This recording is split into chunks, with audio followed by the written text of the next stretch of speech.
此刻庭中的三人各自停下动作。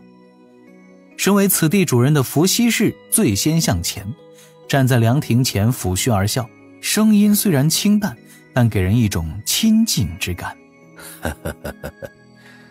小友一路辛苦，来此地歇歇吧。他身后的轩辕皇帝站起身来，随手拨弄棋盘之上黑白乱位，笑道：这就是伏羲道友提了几日的海神。神农见状皱眉道：你怎的又耍赖了你这？轩辕皇帝顿时仰头大笑：道友你虽没赢，但我也未曾输了，平手吧啊！神农氏顿时面露无奈，随后又笑叹了一声，将目光投向凉亭之外，看向了李长寿。先不提其他，李长寿今日已经挺满足了。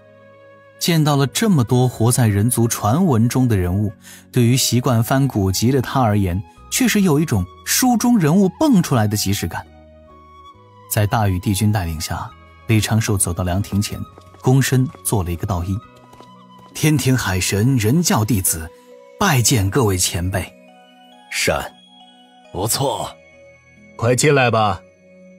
伏羲、神农、轩辕各有回应，在庭中泰然受礼，含笑注视着李长寿。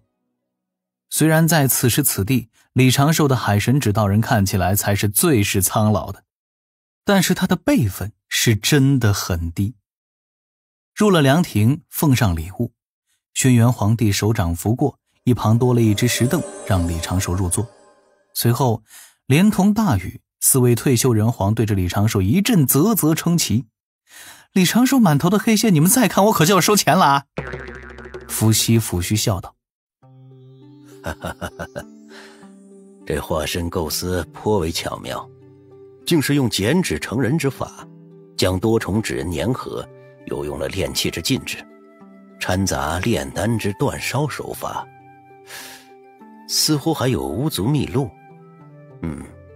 应当也是借鉴了高深的元神化身法。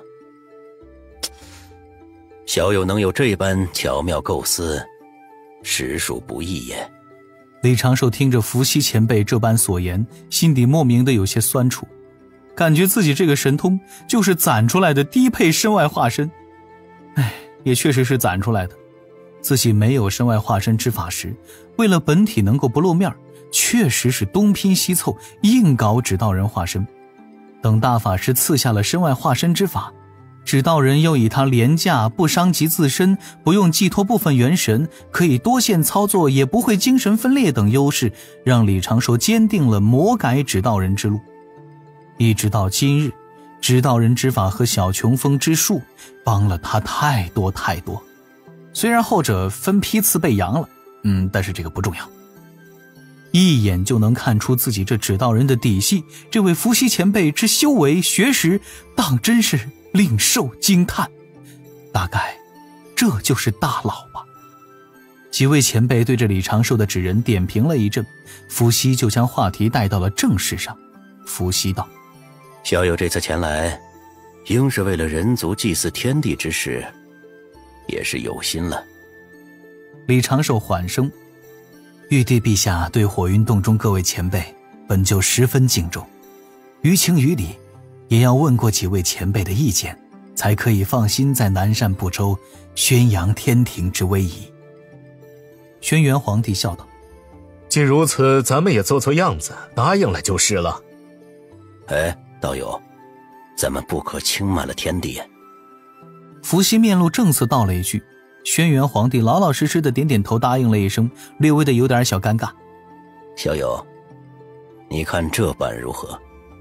伏羲沉吟几声，在袖中取出了一只玉蝶，轻轻一推，送到了李长寿身前。此乃人族祭祀之礼制，若要祭祀天地，当以此礼而推行之。李长寿起身将玉蝶接过，正色道：晚辈定将此物呈于陛下。善。伏羲满意的点点头，正事说完，便露出了此前平和的笑容，与李长寿探讨了一阵化身之道。所谓探讨，也只是李长寿听着，伏羲大佬指出一些指导人之法不完善之处。仅仅是听了片刻，李长寿便有豁然开朗之感。此前一直纠结的有关指导人之法的上限问题，又有了崭新的解决方案。火云洞一行到此，李长寿已经是收获颇丰，得了水文河图，得了大禹前辈的友谊，更得了伏羲前辈的指点，指导人的魔改之路有了新的曙光。顺便还完成了自己上奏玉帝之事，赚了一波功德。李长寿都有些不好意思开口询问落宝铜钱的下落了。然而李长寿此行的收获远不止于此。先是伏羲笑着道了一句：小友难得来一趟，我也没什么合适的宝物可赠，不如送小友一卦，如何？李长寿闻言，心底迅速思量此时利弊，立刻起身做了一个道揖，口中称谢。当下伏羲抬手对着宝池轻轻一点，那只慢悠悠晃荡的小灵龟化作一道流光，飞到了伏羲手中，化作一只老旧的龟壳。李长寿在旁看的也是一阵抿嘴，灵宝化形，如若活物，这龟壳竟然是先天灵宝，占卜用先天灵宝。伏羲笑道：早先在人族推行的占卜之术是火烤乌龟，观龟纹之象，此法容易受五行之干扰。今日我所用之法有所不同。言说中，伏羲在袖中取出了长短不一的石条，放入龟壳之中，轻轻摇晃几下。小友可有想知之事啊？伏羲如此一问，李长寿心念一动，莫非伏羲前辈有意给自己一场机缘吗？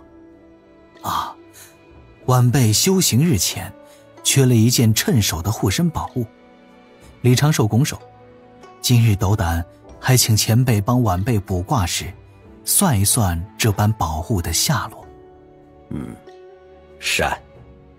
伏羲闻言露出几分微笑，轻轻摇动龟壳，在其中调出了长短不一的石条。伏羲注视着这石条，掐指推算，一缕道韵在身中环绕。侧旁三位退休的人皇兴致勃勃地看着，无人出声打扰。片刻之后，伏羲周遭的道韵散去，笑道：根据卦象所显，宝物在你本体的坤字位。你本体可朝南行66000里，再朝西行33000里，翻过一座无首山，趟过一条河，到了一处山谷，自可寻到你想寻之物。多谢前辈。无妨。伏羲擦擦额头的热汗，摇头道：被你卜卦当真累人，哪怕并未推算你本体的下落，太极图也一直在旁干扰。小友当真是得太清老爷看中啊。李长寿有些尴尬的一笑，心底也是一阵惊讶。伏羲大佬顶着太极图为能，都能为我卜卦，这一份占卜推演的功力也是没谁了。又听神农氏温声道：伏羲道友赠卦，那贫道也该有些表示。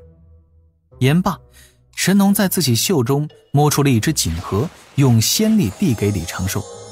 此物名为百目归元珠，放置在灵药田圃，只需周遭有充沛的灵气，便可令后天草木一夜成熟。李长寿精神大振，有了此宝，仙豆冰的后续研发和产量完全有了保证。多谢前辈。正此时，轩辕皇帝又站了出来：两位道友都送了，我不表示表示，岂不是太显小气？李长寿心底暗叹，自己这一趟倒是欠了火云洞不少人情。还好火云洞不入三界，不归五行，本身不沾因果，不然自己接纳这些赠礼时也要好好考虑啊。这是一只玉符，其内记载着一门功法。李长寿来不及多看，只是看了眼名字，反气归元法，应该不太可能是什么男女双修之法的吧？多谢前辈。这个侧旁一直说不上话的大禹也跟着站了出来，笑道：各位前辈都送了，那我再送一次。言说之中，大禹在袖中摸出了那一根眼熟的铁棍儿。这一次大禹还特意地擦去了铁棍儿的锈迹，铁棍儿上下金光闪闪，刻画着密密麻麻的梁部，满是功德之力，用仙力递了过来。李长寿赶忙阻挡：哎呦，前辈，万万不可，万万不可，晚辈已经是拿了前辈的水纹宝图了。比起海神你助我之事，这些都算不了什么，莫要跟我客气了。李长寿面露难色，低声道：老君那边这般。大禹随手一捋，将铁棍上的度梁给划掉了，变成了一只光滑的铁棒。大禹笑道：也算是被我炼制了一番。给！言罢，不管3021，将铁棍直接就扔到了李长寿的怀中。李长寿差点被撞飞出去。一旁的伏羲掐指推算，很快笑了几声，不知窥探到了哪般天机。伏羲道：此宝与小友有缘，有益无害也。当着其他3位人皇的面，李长寿不敢让大禹下不来台，又听闻伏羲之言，心底略微松了一口气，将铁棒就这般收了起来。看来此物的宿命应该就是要经他之手入东海龙宫了。或许还有其他的缘法，比如用其上的功德之力相助龙族。李长寿再次做道以感谢。伏羲问他可会下棋，李长寿投桃报李，仔细斟酌过后，将自己的斗大神纸牌拿了出来。斗大神是小琼峰的保留项目，本不能轻易赠送出去，但是李长寿在拿出这套纸牌的同时，已派出指导人暗中在东胜神州、中神州、天庭散播此物，如此让人无法以斗大神的来源找寻到自己的根脚。火云洞内什么都好，就是岁月漫漫，各位大佬闲着无聊，为各位前辈增加一点娱乐项目，也算是李长寿对这些人族先贤的敬意了。不多时，伏羲洞府内传来了4个天仙5连突破的笑语声，嗓门比此前下棋的时候明显是高了许多。于是又3日后，李长寿拜别几位人皇，大禹亲送他去火云洞的出口。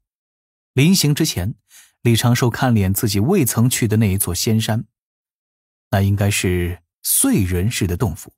李长寿问：前辈，晚辈要不要去燧人前辈处拜见？不必。离开火云洞前，对着大泽行个礼就是。燧人前辈战体有恙，在大泽之地潜修。前辈带领人族与巫妖之间挣扎求存，大战无数，历经苦难。据伏羲前辈所讲，燧人前辈入火云洞时，紧绷的元神松懈了下来，松了口气。当时若非功德之力裹住了燧人前辈，前辈的战体怕会直接崩碎。且燧人前辈时而发狂，抑制不住体内魔气，是不易见客。战体魔气，李长寿肃然起敬。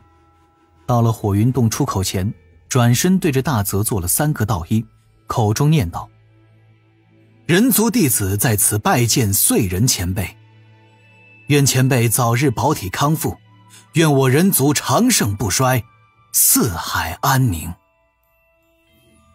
生而为人，这一份因果是推不掉的。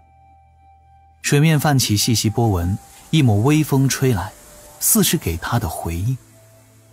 临走前，李长寿将天庭所赠的最后一份礼物郑重地托付给了大禹，由大禹转交燧人氏。虽然前辈并没有家眷在火云洞中，最后这份礼物李长寿本可以自己留下来，但是终归不能如此行事。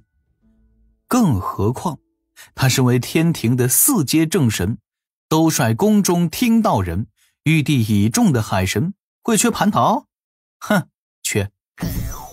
先天灵根结出的果子再多都缺。可惜李长寿此前就仔细地考虑过，自己为了维持人教高人的人设，不能够表现出太多的需求，真想桃子吃。根据天庭传闻，蟠桃可为金仙之下的炼气士增加寿元，自家师父身为浊仙，也不知是否有效。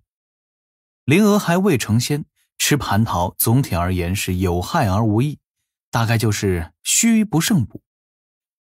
别了火云洞，取道往天庭。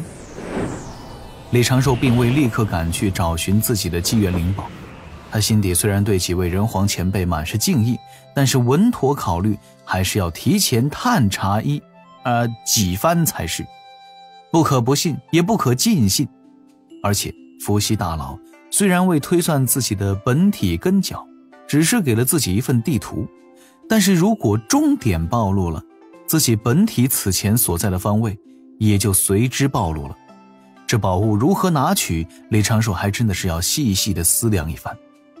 仔细回味着此行所见所闻，这一次拜访了7位人族先贤，印象最深刻的自然就是跟自己最熟络的大禹。毕竟一同在小舟上站了3天3夜嘛，按大禹的话来说呢，也是共过了患难。大禹前辈一张水文宝图，一根定海神针，这人情因果算是欠下了。伏羲前辈给了自己想要寻宝的线索，但是这宝物是否是落宝铜钱，李长寿也不敢断言。他觉得伏羲前辈预判了自己的预判。神农前辈给的宝珠应该是5行宝物，此时尚且无法判断是否为先天之物，但是稍后自己可以凭此物为天庭种豆大业增产增收。